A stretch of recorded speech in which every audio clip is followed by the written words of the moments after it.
Buen día, el tema del que hablaremos hoy es tolerancia inmunitaria y autoinmunidad.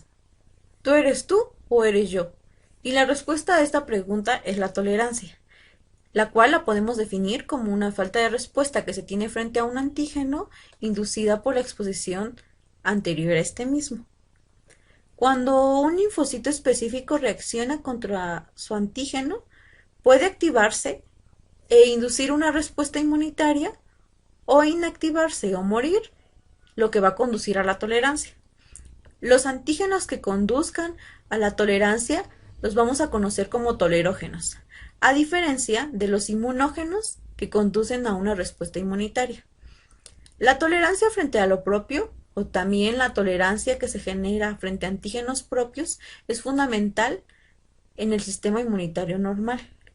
Y el hecho de no poder tolerar lo propio va a generar que se presenten algunas reacciones inmunitarias frente a antígenos propios, a lo que conoceremos como autoinmunidad.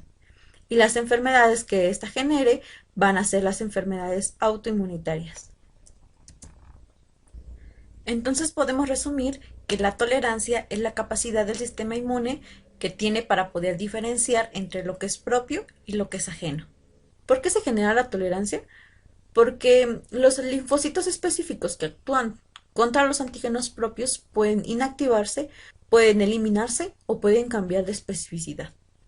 Es importante también hablar acerca de algunas generalidades sobre la tolerancia y dentro de estos puntos es importante también hablar acerca de qué es específica del antígeno, es decir, que existen linfocitos específicos contra los antígenos propios. También algunos antígenos propios pueden ser secuestrados por el sistema inmune o ser separados de este mismo por medio de barreras anatómicas, como es en el caso de los ojos o de los testículos, lo que hace es que los antígenos no puedan ser reconocidos por los linfocitos específicos o que de cierta forma puedan ser ignorados. Sin embargo, no se conoce el mecanismo de esta acción. La tolerancia ha sido muy importante como un método terapéutico, ya que se puede inducir en algunas enfermedades autoinmunes, en enfermedades alérgicas o para evitar el rechazo de un órgano trasplantado. Existen también algunos antígenos extraños que pueden evadir la respuesta inmune y esto es porque tienen mecanismos de tolerancia similares a la de los linfocitos T maduros. Ahora, vamos a dividir a la tolerancia en dos tipos, en una central y en una periférica. Cuando los linfocitos inmaduros que se encuentran en los órganos linfáticos generadores como el timo o la médula ósea y reaccionan contra los antígenos propios que se encuentran en estos lugares, pueden generar tres vías. Una, que se eliminen por medio de una vía apoptótica, que puedan cambiar de receptor, esto hablando de los linfocitos B, o en el caso de los linfocitos TCD4, que puedan evolucionar a linfocitos T reguladores. Existen algunos linfocitos autorreactivos que pueden evolucionar a linfocitos maduros y viajar hacia los tejidos periféricos, pero cuando entren en contacto contra los antígenos propios que están en estos lugares, pueden de cierta forma también inactivarse, pueden morir o pueden ser suprimidos por la actividad de los linfocitos T reguladores. Es importante mencionar que el hecho de que un linfocito pueda ser reconocido, es importante mencionar que un antígeno va a ser reconocido por su linfocito específico mediante la acción de una célula presentadora. Es importante mencionar que la unión entre un linfocito específico y su antígeno va a ser a través de células presentadoras de antígenos.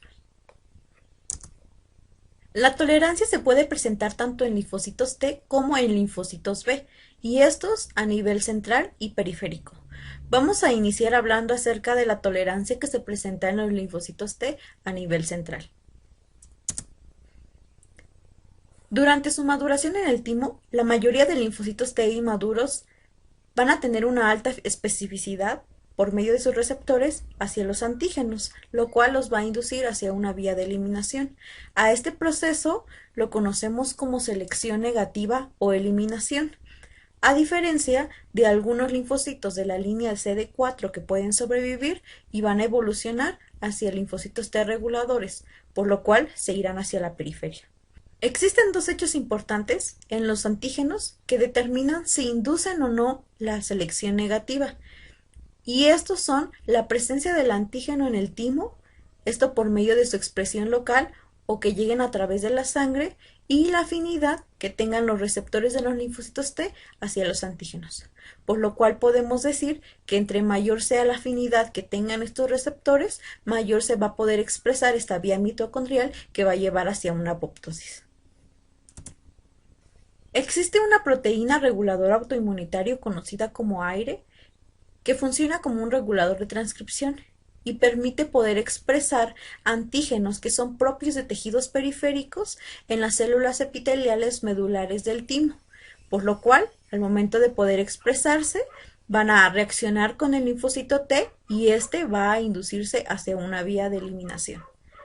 Sin embargo, cuando esta proteína no está presente, no hay antígenos que se puedan expresar, el linfocito T va a evolucionar o va a madurar, va a viajar hacia la periferia y cuando se encuentre con los antígenos tisulares propios de estos tejidos, van a reaccionar y van a producir una autoinmunidad. Existe un síndrome que es característico por la deficiencia de esta proteína, conocido como síndrome poliendocrino autoinmunitario de tipo 1 o APS-1. El cual está caracterizado por presencia de anticuerpos y de linfocitos que van a atacar a tejidos endocrinos, dentro de los cuales también están las glándulas paratiroides, los islotes pancreáticos y la glándula suprarrenal. Ahora, hablando acerca de la tolerancia periférica del linfocito T, van a tener tres vías.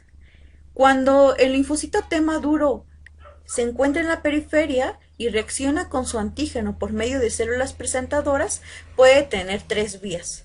Una es la anergia, que es la falta de respuesta funcional. Puede tener una supresión por parte de los linfocitos reguladores.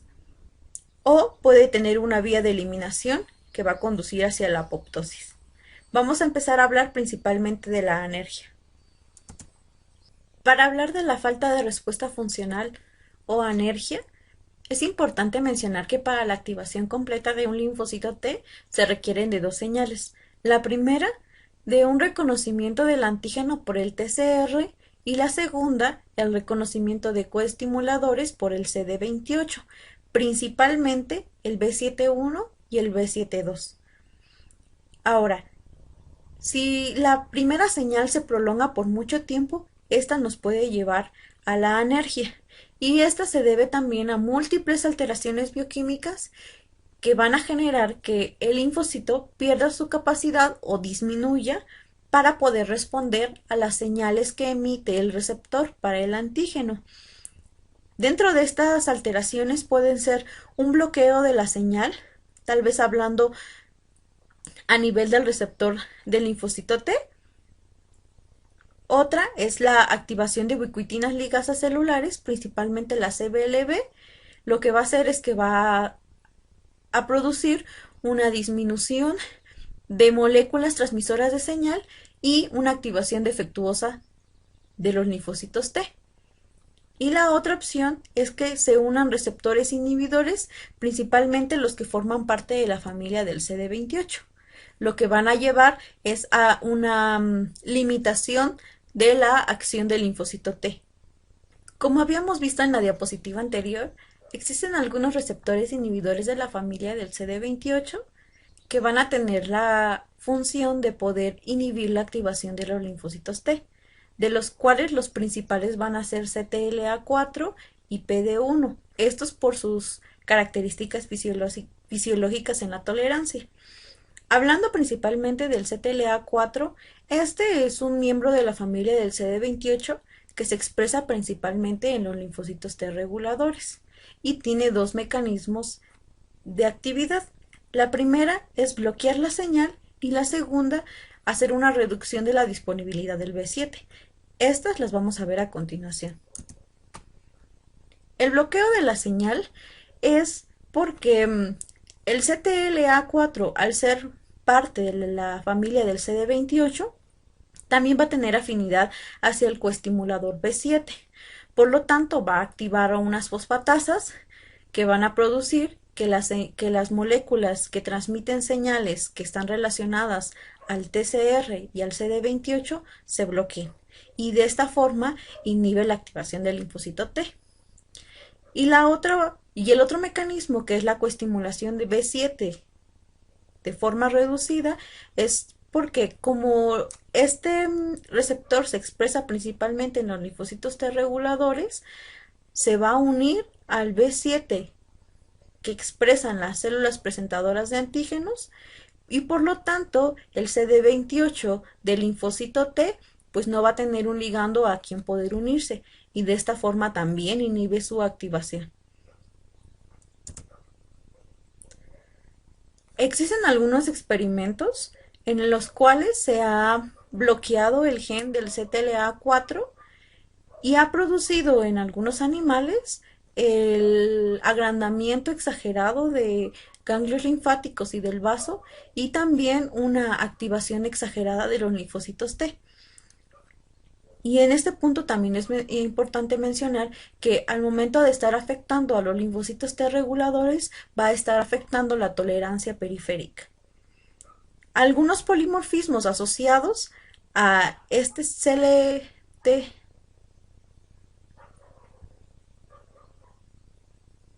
Algunos polimorfismos asociados al CTLA4 pueden ser la diabetes mellitus de tipo 1 o la enfermedad de Graves. Y existe también un anticuerpo llamado anti-CTLA4 que es utilizado mucho en melanomas graves, por lo cual es eficaz para aumentar la respuesta inmunitaria frente a este tipo de tumores, pero como efecto secundario lo que genera también es autoinmunidad. Y el segundo receptor inhibidor importante es el PD1. Y este PD1 va a reconocer a dos tipos de ligandos, el PDL1 y el PDL2.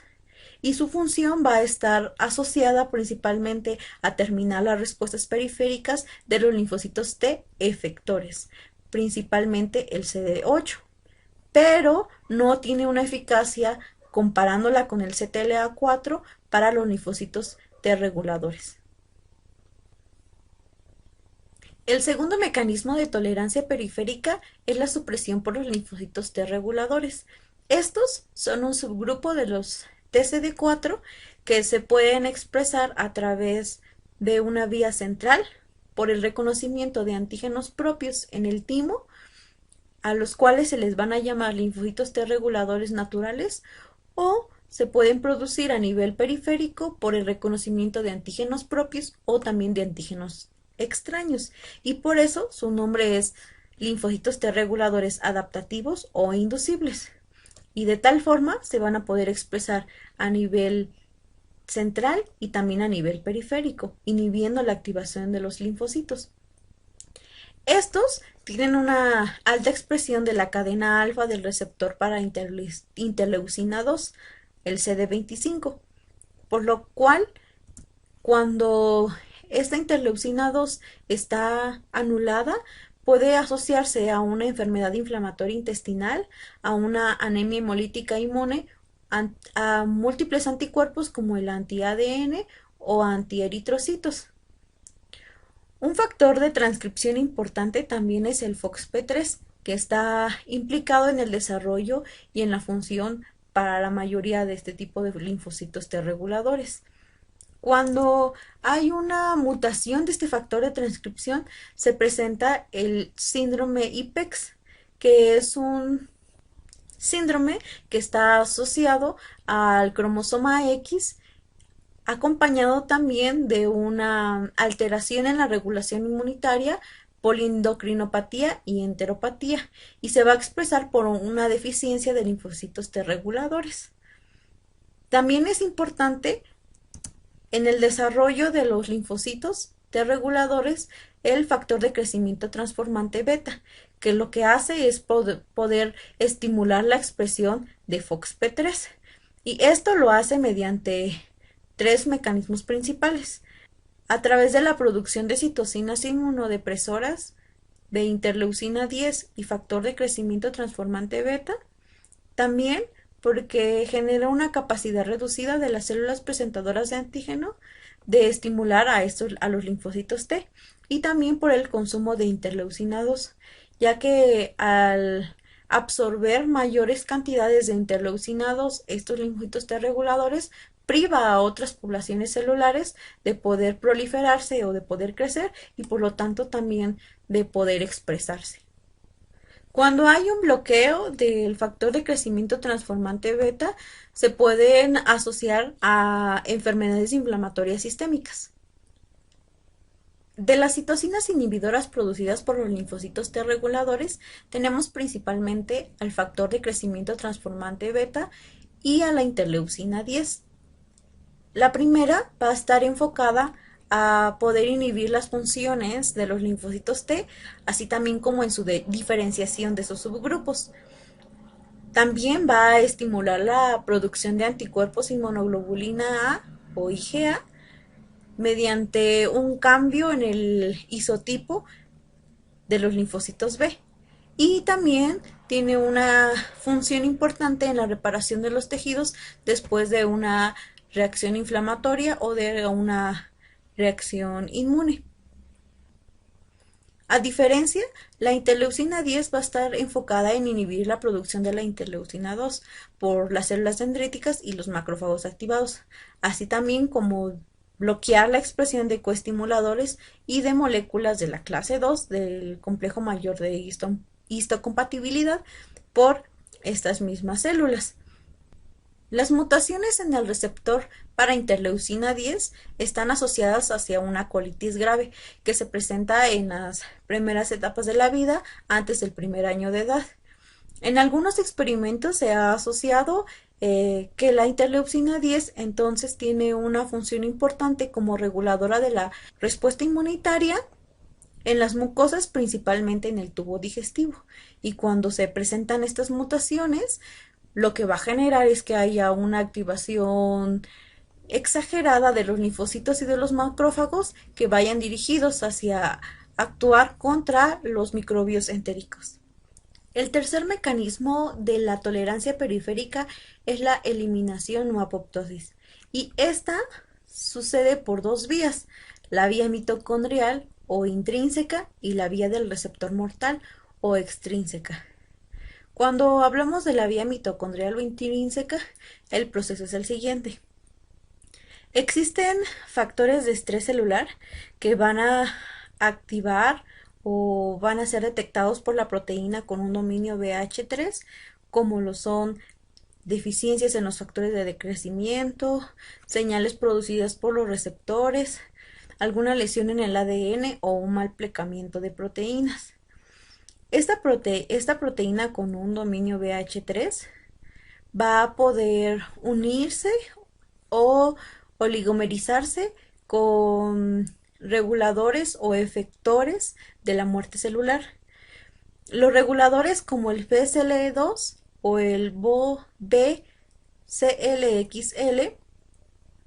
al igual que la proteína con un dominio BH3, van a ser antiapoptósicos y van a estar estimulados por los factores de crecimiento y por las señales de supervivencia. A diferencia de los efectores de la familia del BCL2, como el BAX y el BAC, que van a ser proapoptósicos y van a inducir a la permeabilización de la membrana externa de la mitocondria. Cuando en estados fisiológicos, estos efectores como los reguladores mantienen un equilibrio, pero al bloquearse estas señales, los efectores de la familia del BCL2 van a poder permeabilizar la membrana y hacer que muchos componentes que se encuentran dentro de la mitocondria puedan salir al exterior, y como el citocromo C y algunas otras proteínas propoptósicas. Estas van a hacer que se activen las caspasas iniciadoras, principalmente la caspasa 9, que va a escindir a más caspasas y producir así la fragmentación del ADN nuclear, y por lo tanto hacer que la célula entre en apoptosis. La vía del receptor mortal o extrínseca va a estar mediada por interacciones entre un receptor ligando.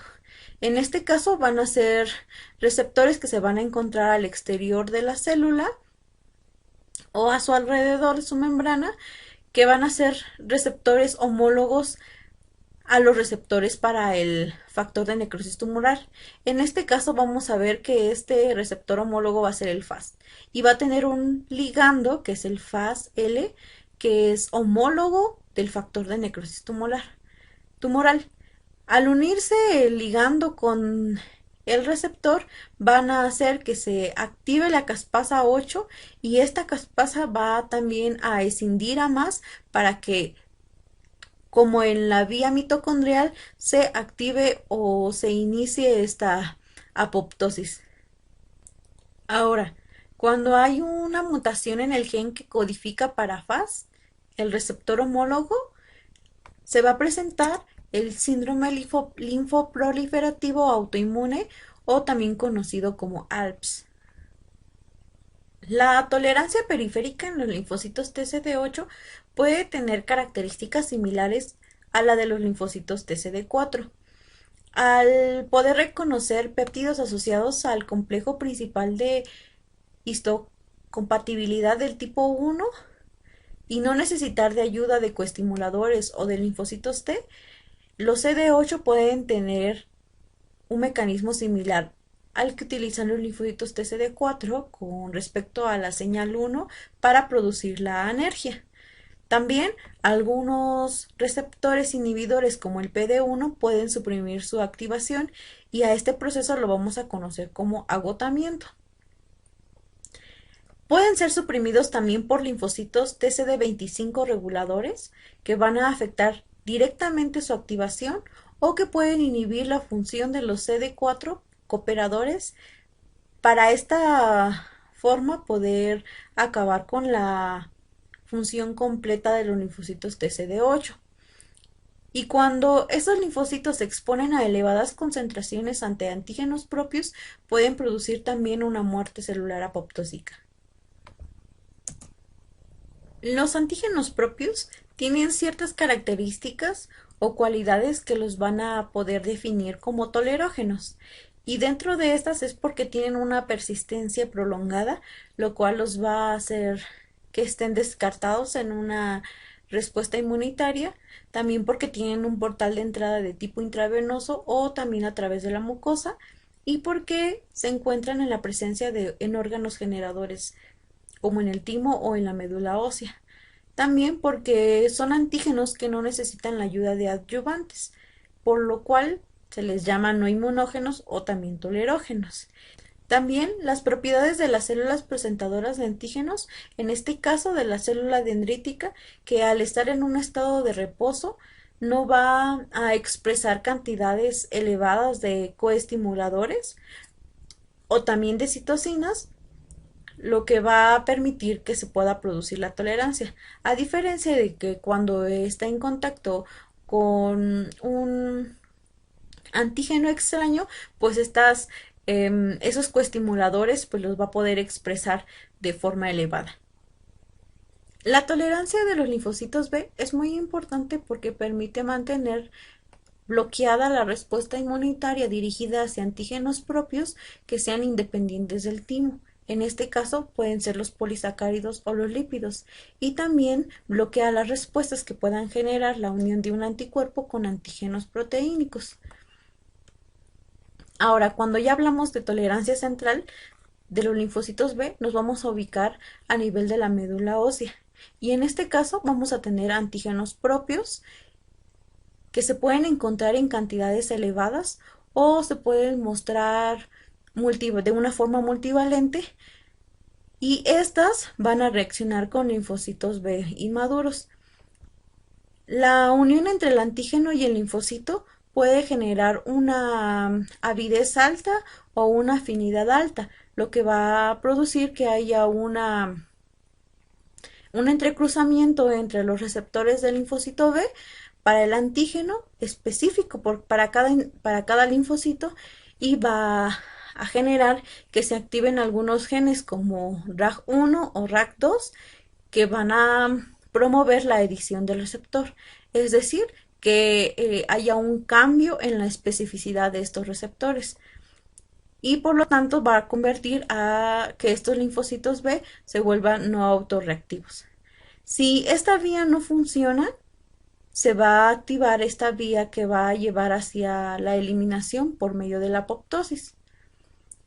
Hablando de la avidez, en el caso de que haya una afinidad baja por el antígeno de parte del receptor, entonces este mismo se va a poder expresar de forma reducida, lo que va a generar un bloqueo en la señal y nos va a mostrar a un linfocito B anérgico. La tolerancia periférica de los linfocitos B puede tener también tres directrices. Cuando un linfocito B maduro es estimulado múltiples veces por un antígeno propio, este puede perder la capacidad de responder ante una activación adicional y puede llevar al linfocito hacia un estado de anergia.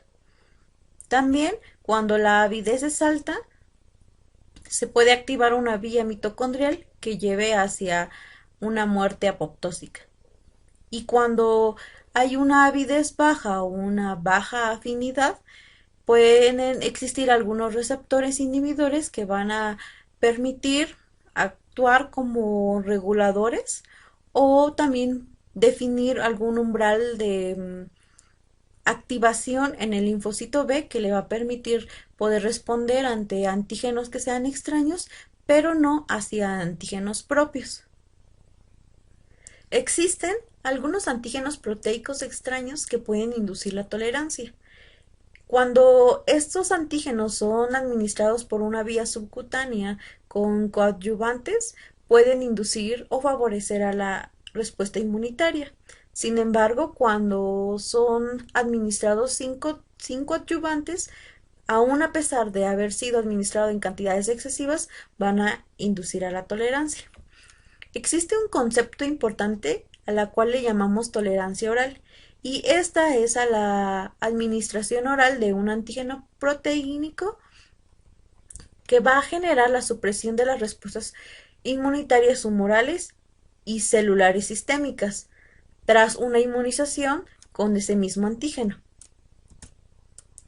Ahora empezaremos a hablar acerca de la autoinmunidad. Existen muchos factores que van a propiciar a que se presenten ese tipo de enfermedades autoinmunitarias, y dentro de estos está la predisposición genética que pueden tener algunos pacientes que vayan a presentar estas enfermedades o hablando en general.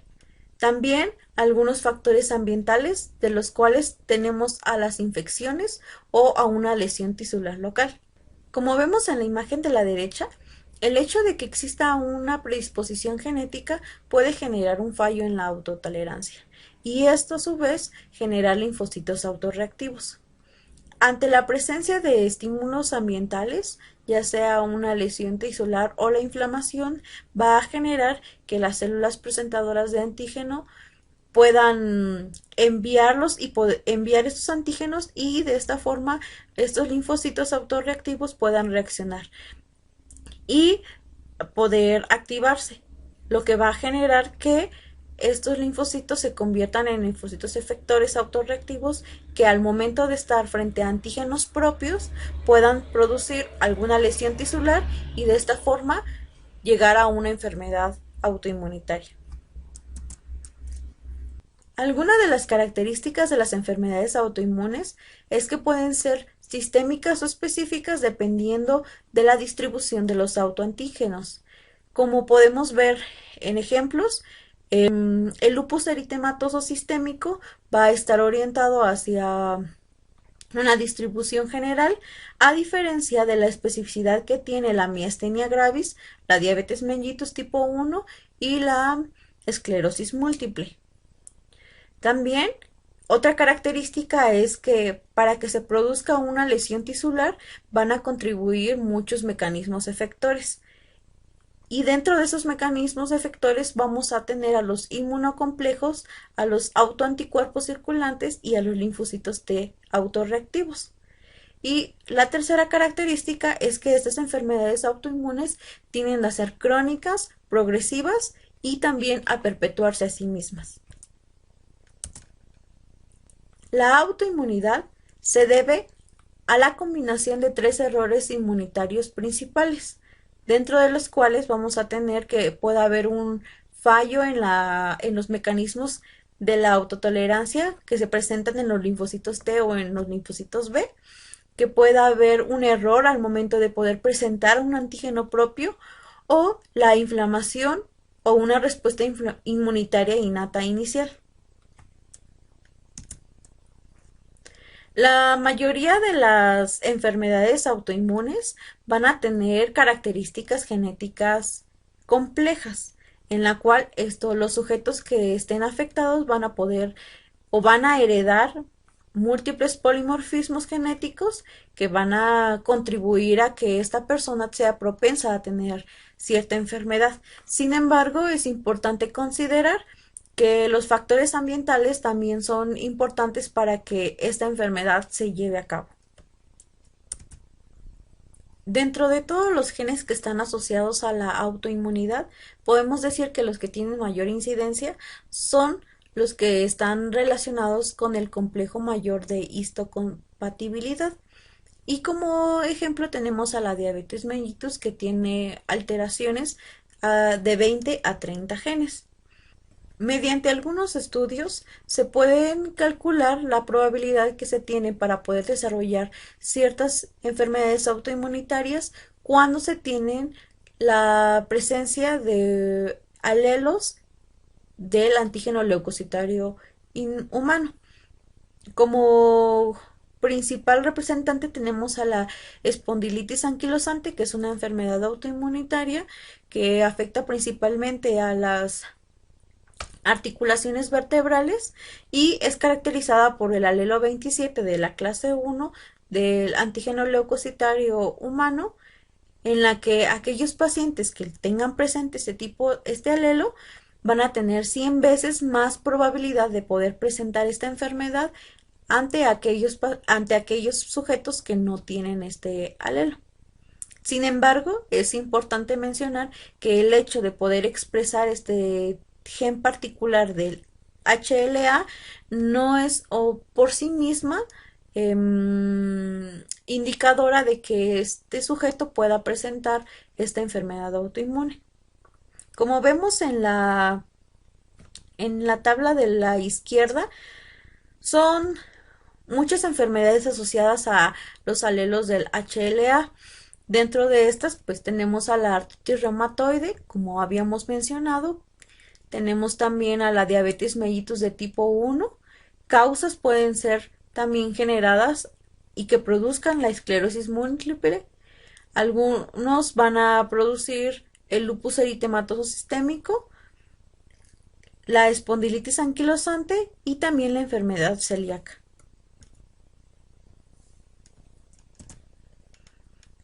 Existen también algunos polimorfismos en genes que sean diferentes al antígeno leucocitario humano.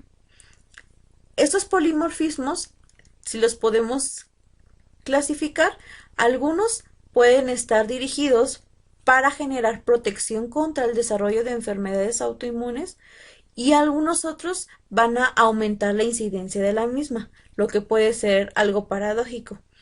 Y también otros pueden afectar la expresión de algunas proteínas codificadoras, ya que regularmente se ubican esos polimorfismos en regiones de los genes no codificadoras.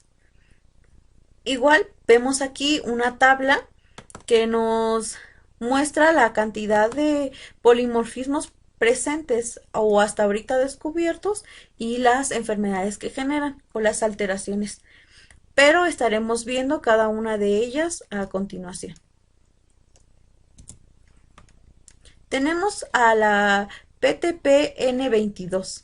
Esta va a estar asociada principalmente a la producción o a la formación de la artritis reumatoide, de la diabetes mellitus tipo 1 o de la tiroiditis autoinmune. a diferencia del NOD2, que es un detector citoplasmático de los peptidoglucanos bacterianos, que al momento de que pueda presentar un polimorfismo va a generar que su función esté disminuida y por lo tanto no exista una barrera contra microbios intestinales, lo que va a estar asociado principalmente a una enfermedad de Crohn. Los polimorfismos en el gen de la insulina van a estar asociados principalmente a la presencia de la diabetes mellitus. En el caso del CD25, que tiene una función principal en la regulación de los linfocitos T reguladores, va a generar que se puedan expresar la esclerosis múltiple, la diabetes mellitus de tipo 1 o algunas otras enfermedades autoinmunes. En el caso del receptor para la interleucina 23, va a estar asociada principalmente a la enfermedad inflamatoria intestinal o a la psoriasis.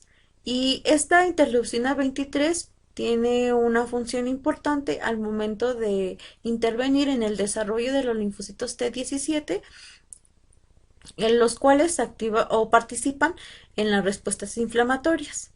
Y el ATG16L1 es una familia de proteínas que participan en la función de autofagia. Cuando hay un polimorfismo en esta familia de proteínas, se va a asociar principalmente a una enfermedad inflamatoria intestinal. Las alteraciones monogénicas, o también llamadas mendelianas, a diferencia del grupo anterior que vimos, en sus sujetos o aquellos que vayan a tener o vayan a ser portadores de estas alteraciones, sí van a estar afectados. Y a manera de recordatorio es mencionar cuáles son los genes que forman parte de este tipo de alteraciones, los cuales ya vimos en las diapositivas anteriores. Dentro de esas tenemos a la proteína aire, al factor de transcripción FOXP3, a la interleucina 2, al receptor de la interleucina 2, al CTLA4, al FAS y al ligando de FAS. Las infecciones bacterianas y virales tienen un papel importante en la formación de la autoinmunidad. Esto mediante dos mecanismos. El principal, que es una activación por vecindad, y esta actúa cuando se produce alguna infección que vaya a generar la activación de linfocitos T y también la activación de células presentadoras de antígenos. Estas células presentadoras de antígenos al momento de activarse van a expresar cantidades aumentadas de coestimuladores, lo que va a generar una alteración en la tolerancia. Y el mimetismo molecular, en el cual algunos microbios extraños pueden contener algunos antígenos que vayan a tener una reactividad cruzada contra los antígenos propios y al momento de generarse una respuesta inmunitaria también se vaya a producir una enfermedad autoinmune. Un ejemplo principal del mimetismo molecular es la fiebre reumática. En este caso, después de tener alguna infección por estreptococos, se producen algunos anticuerpos como que van dirigidos hacia proteínas miocárdicas, ya que estos anticuerpos producidos por la fiebre reumática tienen esta reactividad cruzada contra las proteínas. Y de esta forma estos anticuerpos se alojan en el corazón y generan una miocarditis.